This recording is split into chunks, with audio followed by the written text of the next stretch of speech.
நம் தேவனாகிய இயேசு கிறிஸ்துவினால் உங்களுக்கு கிருபையும் சமாதானமும் சந்தோஷமும் உண்டாவதாக.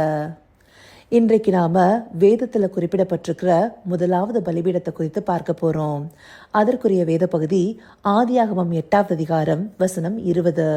Genesis chapter 8 verse 20.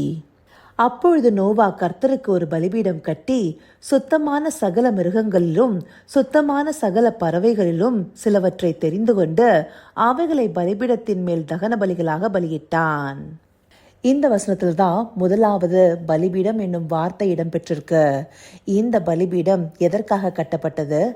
நோவாவும் அவருடைய குடும்பத்தாரும் ஜலப்பிரளயத்துல பேழைக்குள்ளார காக்கப்பட்டு அதற்கு பிற்பாடு பூமியில மறுபடியுமாக குடியேறாங்க. அந்தபடியா இந்த பூமியில உண்டான நியாய தீர்ப்பிலிருந்து தேவன் அவர்களை பாதுகாத்ததன் நிமித்தமாக நோவா ஒரு நன்றி பலிபீடத்தை இங்க கட்டுகிறாரு. அப்படி வேதத்துல முதலாவதாக குறிப்பிடப்பட்டிருக்கிற பலிபீடம் நன்றி பலிகளை செலுத்துவதற்காக கட்டப்பட்டதா இருக்கு.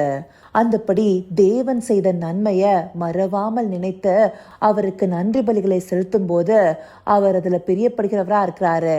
அதனால்தான் இதற்கு அடுத்தபடியா இருக்கிற 21வது வசனத்துல தேவன் அந்த பலிகளை சுகந்த வாசனையாக முகர்ந்தார்னு சொல்லப்பட்டிருக்கு. அப்படி தேவன் என்றைக்குமே நன்றி பலிகளை சுகந்த வாசனையாக ஏற்றுக்கொள்கிறவரா இருக்கிறாரு. அதற்கு பிற்பாடு வந்த முற்பிதாக்களும் நன்றி பலிபீடங்களை கட்டியிருக்கிறத நாம வெவ்வேறு பகுதிகளில் பார்க்க முடியும். அந்தபடி தேவன் செய்த நன்மையை மறவாமல் அவருக்கு நன்றி பலிபீடம் கட்டுவது மிகவும் அவசியமாக இருக்கு. அதில் தேவன் பிரியப்படுகிறவராகவும் இருக்கிறாரு. நன்றி என்னும் வார்த்தைய ஸ்தோத்திரம்னு சொல்லலாம். அந்தபடியாக ஸ்தோத்திர பலியிடும் போது அது தேவனை மகிமைப்படுத்துகிற விதமாக இருக்கு. அவர் நமக்கு செய்த நன்மைகளை நினைத்து அவரை கனப்படுத்துகிற விதமாக இருக்கு.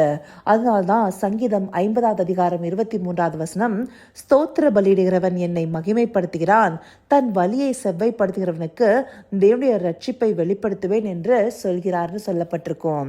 அந்தபடியாக ஸ்தோத்திர பலியிடும் போது அது தேவனை மகிமைப்படுத்துகிற விதமாக இருக்கும். அப்படியான பலிகளை இடுகிறவன் தன் வலிகளை செவ்வைப்படுத்துகிறவனாகவும் இருக்கிறான். அப்படி செவ்வைப்படுத்துகிறவனுக்கு தேவன் ரட்சிப்பை வெளிப்படுத்துவேன்னு சொல்றாரு. அந்தபடி ஸ்தோத்திர பலிகள் தேவனுடைய ரட்சிப்புக்கு நேராக நடத்துகிறதாக இருக்கு. அது தேவனுக்கு நேராக நம்முடைய பாதைகளை செவ்வைப்படுத்துகிறதாக இருக்கு. அந்த பலிகள்ல தேவன் பிரியப்படுகிறவராக இருக்கிறாரு. அது மாத்திரம் இல்லாம நோவா அன்றைக்கு பேழைக்குள்ளார காக்கப்பட்டது போல ஆண்டவராகிய இயேசு கிறிஸ்துவின் மூலமாக ரட்சிப்பென்னும் பேழைக்குள்ளார தேவன் நம்மை வழிநடத்தி காத்து கொண்டிருக்கிறாரு. அப்படியாக காத்துக்கொள்கிற தேவனுக்கு ஸ்தோத்திர பலிகளை நாம செலுத்துபவர்களாக இருக்கணுங்கிறத எபிரேயர் 13வது அதிகாரம் 15வது வசனமும் சொல்லுது இல்லையா? ஆகையால் அவருடைய நாமத்தை துதிக்கும் உதடுகளின் கனியாகிய ஸ்தோத்திர பலியை அவர் மூலமாய் எப்போதும் தேவனுக்கு செலுத்த கடவோம். சிலுவை என்னும் பலிபீடத்தின் மூலமாக நமக்கு ரட்சிப்பை உண்டு பண்ணின தேவனுக்கு எப்பொழுதும் இயேசு கிறிஸ்துவின் மூலமாக ஸ்தோத்திர பலிகளை செலுத்துபவர்களாக நாம் இருக்கணும். அன்றைக்கு எப்படி நோவா பேழைக்குள்ளார காக்கப்பட்டாரோ அதே போலதான் நாம இந்த உலகத்தின் கேட்டுகளுக்கு தப்பி தேவன் நமக்கு கிறிஸ்துவின் மூலமாக அருளிய ரட்சிப்பின் மூலமாக காக்கப்படுகிறோம். அதற்கு நாம எவ்வளவாக நன்றியை தேவனுக்கு செலுத்தணும். நம்முடைய வாழ்க்கையில ஒவ்வொரு நாளும் நன்றி பலிபீடத்தை தேவனுக்கு கட்டி அவரை மகிமைப்படுத்துகிறவர்களாக இருக்கணும். நன்றி பலிபீடத்தை நாம எப்படி கட்டுவோம்? நம்முடைய நேரத்தை ஒதுக்கி தேவனுடைய சமூகத்துல அவரை நோக்கி பார்த்து ஸ்தோத்திர பலிகளை செலுத்துபவர்களாக இருக்கணும். இப்படியாக ஸ்தோத்திரம் பெருகும் போது கிருபையும் பெருகும்னு வசனங்கள் நமக்கு தெளிவாக சொல்லுது இல்லையா?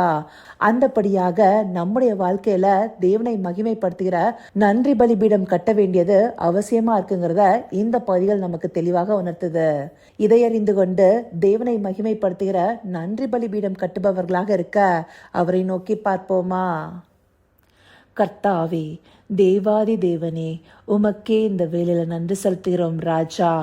அப்பா, அன்றைக்கு நோவா பேழைக்குள்ள காக்கப்பட்டதை நினைவு கூர்ந்து உமக்கு நன்றி பலி பீடம் கட்டியது போல இன்றைக்கு நாங்களும் ஆண்டவராகிய இயேசு கிறிஸ்து அருளி செய்த ரட்சிப்புக்காக உமக்கு நன்றி பலி பீடம் கட்டணுங்கிறத இந்த பகுதிகள் மூலமா எங்களுக்கு காண்பிச்சிருக்கீங்க தகப்பனே.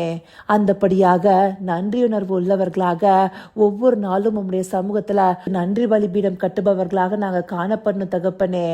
ஆம் ராஜா, அந்தபடியாகவே உம்மை மகிமைப்படுத்தி நாங்கள் எங்கள் வழிகளை செவ்வாய்ப்படுத்திக் கொள்ள தேவரீர் எங்களை வழிநடத்தி அருளுங்க. அப்படியே நீங்க நடத்த போகிற கிருபைக்காய் நன்றி. சகலவித துதி மகிமை கனம் யாவும் ஒருவருக்கே செலுத்துகிறோம். இயேசு கிறிஸ்துவின் மூலமாய் வேண்டிக் கொள்கிறேன் பிதாவே. ஆமேன், ஆமேன்.